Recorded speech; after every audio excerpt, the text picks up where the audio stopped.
వింత వింత Meesho fines part 2 as requested.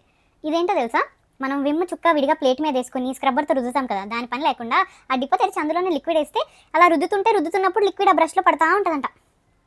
అసలు బద్దకిష్లకి ఇంక ఇది నంబర్ 1 డివైస్.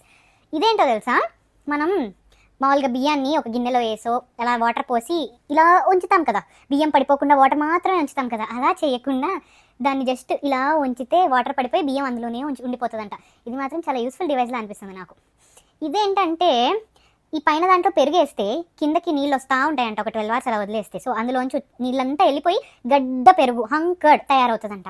గట్టిగా అలా పెరుగు తినాలనుకునే వాళ్ళకి ఇది చాలా ఉపయోగం అనమాట. అస్సలు నీళ్ళు లేకుండా మొత్తం కారిపోతాయి, కింద కారిపోయిన నీళ్ళని కూడా వాడుకోవచ్చంట. ఇదేంటంటే మనం వడపిండి ఇలా పెట్టుకుని దానికి హోల్ పెట్టి ఇలా తీసి నూనెలో వేసేటప్పటికి ఆ షేప్ పోతుంది కదా చాలా మంది మనలాంటి వాళ్ళకి. సో దానికి ఒక డివైస్ అనమాట. జస్ట్ అందులో పిండేసి ఇలా ప్రెస్ చేస్తే వడ షేప్లో పడుతుందంట. ఇది నేను కొనుక్కోబోతున్నాను ఫర్ షూర్. ఇదేంటంటే వాషింగ్ మెషిన్లో బట్టలు వేసినప్పుడు ఈ బాల్స్ కూడా వేస్తే బట్టలన్నీ ముడి అయిపోయి ఇలా కలిసి రాకుండా దేనికి దానికి విడివిడిగా వస్తాయంట. How is that possible yeah, నాకు ఇంకా అర్థం కావట్లేదు. మీరు వంట చేస్తేనే ఈ డివైస్ మీకు అర్థమవుతుంది.